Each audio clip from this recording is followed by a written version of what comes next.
पहचान उसकी योग्यता पर बनी हो, वह कुछ ऐसा कर दिखाए जिस पर उसे गर्व हो। कुछ ऐसा ही सोचना था एक व्यापारी के बेटे का। ये कहानी है जापान के एक व्यापारी की जो उस शहर का सबसे अमीर व्यक्ति था। उसके पास सब कुछ था। उसके पास किसी चीज की कोई कमी नहीं थी, केवल अपने बेटे से परेशान था। एक दिन वह व्यापारी अपने बेटे से कहता है, बेटा, तुम मेरे साथ व्यापार में हाथ क्यों नहीं बढ़ाते? तुम्हें व्यापार के तौर तरीके सीख लेने चाहिए, क्योंकि भविष्य में तुम्हें यही तो करना है। यदि तुम व्यापार में हाथ नहीं बढ़ाओगे तो फिर क्या करोगे? वह नौजवान युवक अपने पिता से कुछ नहीं कहता, क्योंकि उसका व्यापार में बिल्कुल भी मन नहीं लगता था। वह दिन भर मार्शल आर्ट्स की किताबें पढ़ता, और जब भी कोई समुराई शहर में आता तो वह पूरा समय उसी के पीछे पीछे घूमता रहता। एक बार पूरे परिवार के सदस्यों ने मिलकर उसे समझाने की कोशिश की।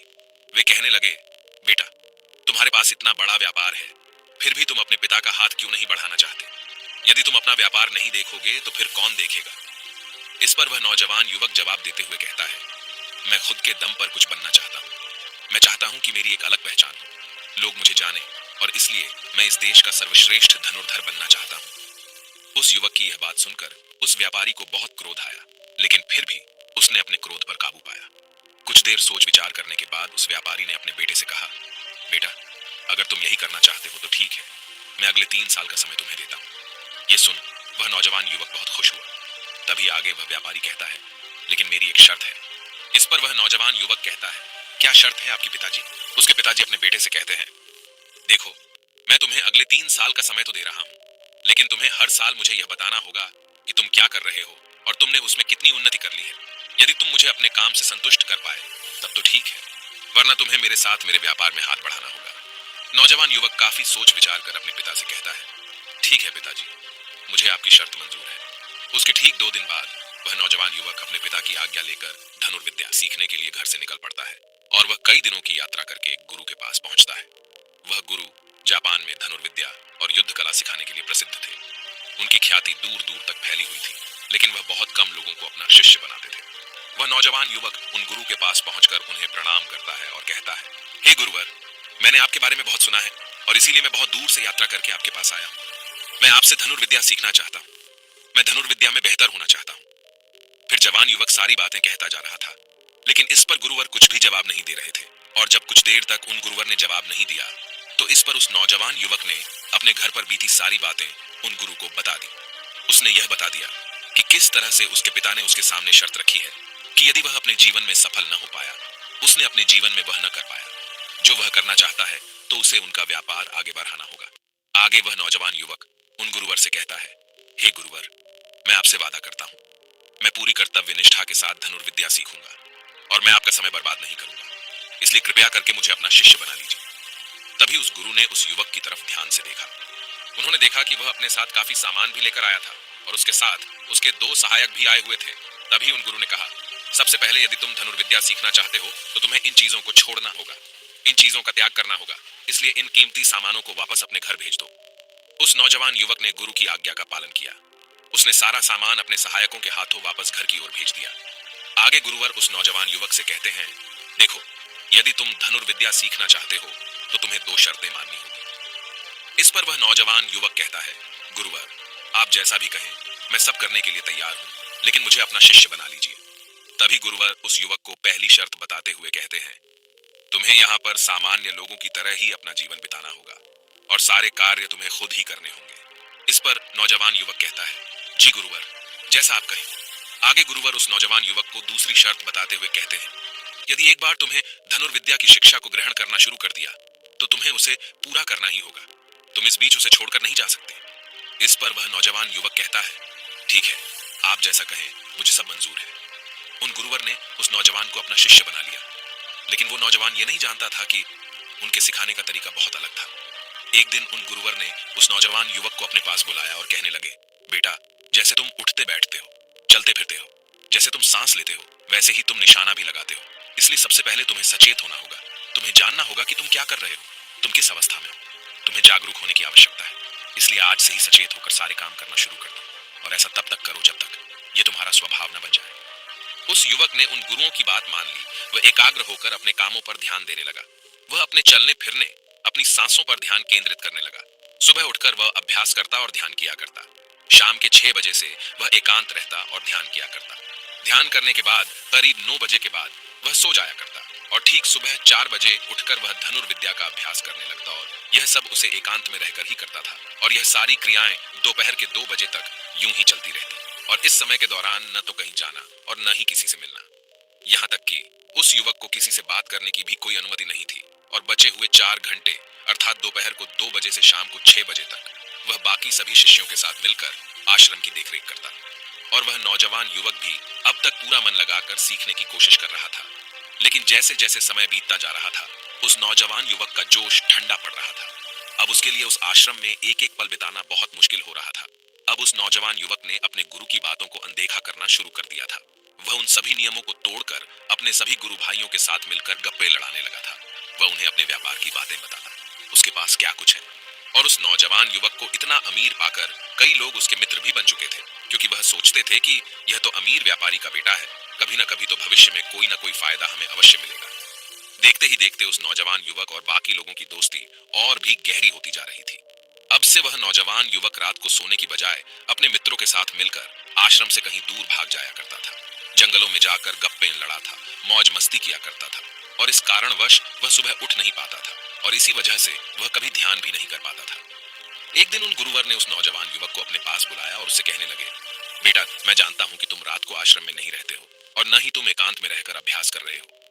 मैंने तुमसे पहले ही कहा था, यदि तुम्हें एक बार धनुर्विद्या की शिक्षा को आरंभ कर लिया तो तुम्हें इसे पूरा करना ही होगा। और तो और तुमने मुझसे वादा किया था कि तुम पूरी कर्तव्य निष्ठा के साथ धनुर्विद्या की शिक्षा को ग्रहण करोगे और मेरा समय बर्बाद नहीं करोगे। और यदि तुम ऐसा ही करते रहे तो 1 साल बाद जब तुम्हारे पिता तुमसे पूछेंगे कि तुमने इस 1 साल में क्या किया, तुमने उसमें कितनी उन्नति की, तो तुम उन्हें क्या जवाब दोगे? उस वक्त उन्हें क्या मुंह दिखाओगे? इस पर वह नौजवान युवक कहता है, हे गुरुवर, आप सत्य कहते हैं। जब मैंने शुरू किया था तो मेरे अंदर उत्साह था, मेरे अंदर धनुर्विद्या सीखने की जिज्ञासा थी।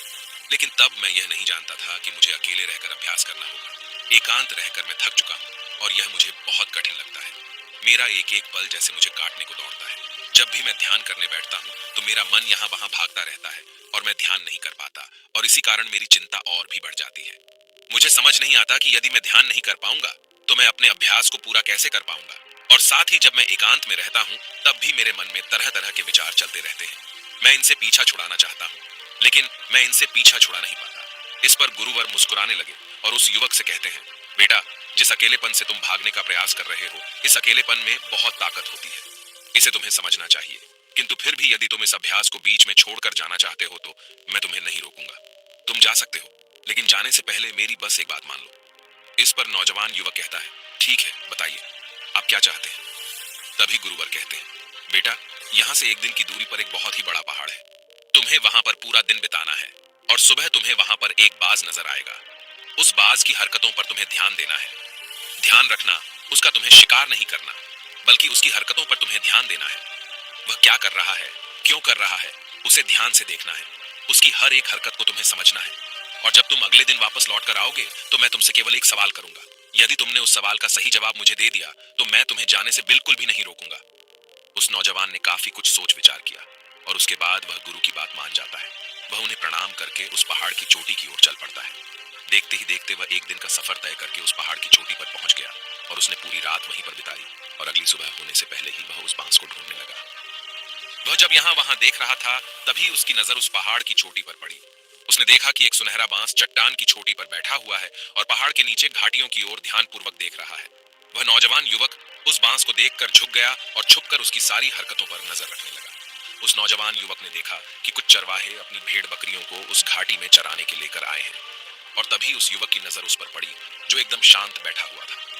लेकिन तभी अचानक उसने उड़ान भरी और नीचे की ओर गोता लगाते हुए वह उन चरवाहों के पास पहुंचा। जब तक चरवाहों की नजर उस बांस पर पड़ती तब तक उसने उन भेड़ बकरियों में से एक बकरी के बच्चे को अपने पंजों में दबोचा और उसे ले उड़ा। जब तक चरवाहे कुछ समझ पाते तब तक शिकार हो चुका था। वह नौजवान युवक यह देखकर बहुत हैरान रह गया। यह समझ चुका था कि आखिर गुरु ने उसे इस चोटी पर क्यों भेजा है। वहां से वापस अपने गुरु के पास लौटा और उसने वहां पर बीती हुई सारी कहानी उन गुरुवर को बता दी। तभी गुरुवर उस युवक से कहते हैं, अच्छा, तो तुम मुझे यह बताओ कि तुमने वहां पर क्या सीखा। तभी वह नौजवान युवक कहता है, गुरुवर, वो बाज बहुत ही चालाक है। काफी देर तक तो यूं ही वह शांत रहा, लेकिन जैसे ही उसे अपना शिकार नजर आया उसने शिकार तय किया और एक उड़ान भरी और उड़ान के साथ वह अपने शिकार को ले उड़ा। इससे हमें यह समझने को मिलता है कि वह बाज बहुत ही चतुर और बहुत ताकतवर भी है, और साथ ही साथ वह बहुत तेज भी है। इस पर गुरुवर हंसते हुए कहते हैं, बेटा, उस बात को तुमने आज देखा है, लेकिन यदि उसे तुमने करीब 2 महीने पहले देखा होता तो तुम उस पर यकीन नहीं कर पाते। ऐसे बाज केवल पहाड़ी इलाकों में ही पाए जाते हैं, और इन बाजों की उम्र करीबन 80 वर्ष की होती है। लेकिन जब इनकी आधी उम्र अर्थात जब इनकी 40 साल की उम्र पूरी हो जाती है तो यह शिकार नहीं कर पाते। उसे एक महत्वपूर्ण निर्णय लेना पड़ता है, क्योंकि इस अवस्था में उसके शरीर के तीनों महत्वपूर्ण अंग बेअसर होने लगते हैं। पहला, पंजे, जो कि लंबे और लचीले हो जाते हैं और शिकार पर पकड़ बनाने में कमजोर होने लगते हैं। दूसरा, चोंच, जो कि आगे की ओर मुड़ जाती है और भोजन निगलने में मुश्किलें होने लगती हैं। तीसरा, पंख, जो भारी हो जाते हैं और सीने से चिपकने कारण पूरे खुल नहीं पाते हैं। ये उसके उड़ान सीमित कर देते हैं। भोजन ढूंढना, भोजन पकड़ना और भोजन खाना, तीनों काम करना मुश्किल हो जाते हैं। उसके पास दो ही रास्ते बचते हैं, या तो शरीर छोड़ दें या फिर खुद में बदलाव करे। इनका शरीर मृत्यु की ओर बढ़ने लगता है, लेकिन इनकी विशेषता तो यही है कि ये बाज अपनी मृत्यु को स्वीकार नहीं करते। जहां पहला रास्ता सरल और तुरंत समाधान देने वाले हैं, वहीं दूसरा अत्यंत पीड़ादायी और लंबा बांस पीड़ा चुनता है और खुद में बदलाव करता है। वह धीरे धीरे उड़ान भरकर किसी ऐसी जगह पर जा पहुंचते हैं जहां बहुत शांति होती है, और वहां अपना घोंसला बनाता है। फिर वहां पर जाकर वो सबसे पहले अपनी कमजोरी अर्थात अपनी उस मुड़ी हुई चोंच को पत्थर पर मार मार कर उसे तोड़ देते हैं। अपनी चोंच तोड़ने से ज्यादा पीड़ादायक कुछ भी नहीं पक्षी के लिए। अब वह इंतजार करता है चोंच के फिर से उगाने का। उसके बाद वह अपने पंजे भी उसी प्रकार तोड़ देता है और इंतजार करता है पंजों के दोबारा उगाने का। और देखते ही देखते इनके पंजों में नए नाखून आते हैं। नई चोंच और पंजे आने के बाद वह अपने भारी पंखों को एक एक कर नोच कर निकालता है और प्रतीक्षा करता है पंखों का फिर से उगाने का। और इस क्रिया में पूरे 3 महीने लगते हैं, और 3 महीनों के अंदर इन बाजों का एक नया पुनर्जन्म होता है, और तब उसे मिलती है वही भव्य और ऊंची उड़ान, पहले जैसी नहीं। इस पुनर्जन्म के बाद वह 30 साल और जीता है, ऊर्जा, सम्मान और गरिमा के साथ। आगे गुरुवर इस नौजवान युवक से कहते हैं, तुम उस बाज की तारीफ कर रहे हो जो अकेले रहना पसंद करता है, शांत रहना पसंद करता है, जो पूरे 3 महीने एकांत में रहकर तपस्या करता है, अपने आप को शिकार के लायक बनाता है, तब जाकर वह कहीं शिकार करने योग्य बन पाता है। तुमने देखा होगा कि जो भी ताकतवर इंसान है वह हमेशा एकांत ही रहता है, लेकिन जो व्यक्ति कमजोर है, जिसके अंदर तरह तरह की कमियां हैं, वह लोगों के बीच छुपने का प्रयास करता है। आगे गुरुवर उस नौजवान युग से कहते हैं, मेरी बात ध्यानपूर्वक सुनो। यदि तुम अपने जीवन में सफल होना चाहते हो, अपनी पहचान बनाना चाहते हो, तो सबसे पहले दिशाहीन से दृढ़ निश्चय वाले बनो। क्योंकि जब तुम खुद के लिए समय निकालते हो, जब तुम एकांत रहने का चुनाव करते हो, तो तुम अपने दिन में जो भी काम कर रहे हो उस पर तुम ध्यान दे पाते हो, तुम सचेत हो पाते हो, और साथ ही तुम किसी भी चीज पर सही निर्णय भी ले पाते हो। और एकांत आपको हमेशा कुछ न कुछ नया सिखाता ही रहता है। आगे गुरुवर उस युवक को दूसरी बात बताते हुए कहते हैं, आज जो मौका तुम्हारे पास है वह मौका तुम्हें दोबारा नहीं मिलेगा। इसीलिए इस मौके की कीमत को समझो, क्योंकि तुम्हें एकांत खुद को बनाने के लिए मिला है। तो अपने जीवन में देखो, उसे समझो और उन कमियों को दूर करो। तुम तो बड़े शहर से हो, और तुमने यह भी देखा होगा कि शहर के लोग अपना पालन पोषण करने के लिए दिन रात मेहनत करते रहते हैं। न तो उनके पास सीखने का समय है और न ही एकांत में रहने का, इसलिए वह कभी भी खुद को जान तक नहीं पाते। यह अकेलापन, यह संघर्ष जिसे तुम व्यर्थ समझ रहे हो और जिसे तुम यूं ही बर्बाद कर रहे हो, ये मौका तुम्हें कुछ बनने के लिए मिला है, और यह मौका दोबारा लौटकर वापस नहीं आएगा। आगे गुरुवर उस युवक को अगली बात बताते हुए कहते हैं, जिन लोगों के साथ तुम घूमते रहे हो, जिनके साथ गप्पे लड़ा रहे हो, जिनके साथ अपना समय काट रहे हो, उन्हें तो खुद तक नहीं पता कि वह क्या कर रहे हैं। उन्हें खुद इस बात का एहसास नहीं है कि वह खुद अपना कितना बड़ा नुकसान कर रहे हैं। तुम ऐसे लोगों के साथ अपना समय बिताते हो तो अवश्य ही तुम भी दिशाहीन हो जाओगे, और तुम भी यह समझ नहीं पाओगे कि तुम्हें अपने जीवन में क्या करना है। शुरू शुरू में तुम्हें अकेले रहने में थोड़ी तकलीफ जरूर होगी, लेकिन धीरे धीरे आपको इसके साथ रहने की आदत पड़ जाएगी। इसलिए अकेलेपन का इस्तेमाल एकांत रहने के लिए करो, और अपना उद्देश्य याद रखो। यह याद करो कि तुम यहाँ पर क्यों आए थे और तुमने अपने जीवन में क्या लक्ष्य तय किए थे। गुरुवर के इतना कहने के बाद वह नौजवान युवक सोचने लगा। वह यह समझने लगा कि आखिर वह यहाँ पर क्यों आया था।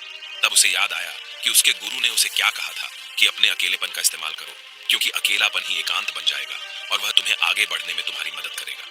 दूसरी बात, अभ्यास में संतुष्टि ढूंढो, क्योंकि उस नौजवान युवक के गुरु ने कहा था कि सारा ध्यान केवल अभ्यास में लगाना, इसके अलावा कुछ और पाने की कोशिश नहीं करना। क्योंकि जब हम कहीं और जाने की या कुछ अलग पाने की कोशिश करने में लग जाते हैं, तब हम अपने मन के बनाए हुए जाल में फंसते चले जाते हैं और हमारा संबंध वर्तमान से टूट जाता है। और तब हमें ऐसा लगने लगता है जैसे हम कहीं पर फंसे हुए हैं, हम बहुत दुखी हैं, हम बहुत निराश हैं और कहीं पर पहुंच नहीं पा रहे। और इसी के साथ में उस नौजवान युवक को उन गुरु की तीसरी बात भी याद आती है कि प्रकृति में ध्यान करो। जब भी तुम्हें समय मिले तो किसी एकांत जगह पर या फिर किसी पेड़ के नीचे बैठकर ध्यान करो। केवल अपनी सांसों पर ध्यान दो। विचार खुद ब खुद शांत होने लगेंगे और जब तुम्हारे विचार शांत होने लगेंगे तब तुम्हें आभास होगा कि तुम प्रकृति के साथ जुड़े हुए हो, तुम इस धरती के साथ जुड़े हुए हो। ऐसा करने से अकेलेपन का वह भाव हमेशा हमेशा के लिए खत्म होने लगेगा।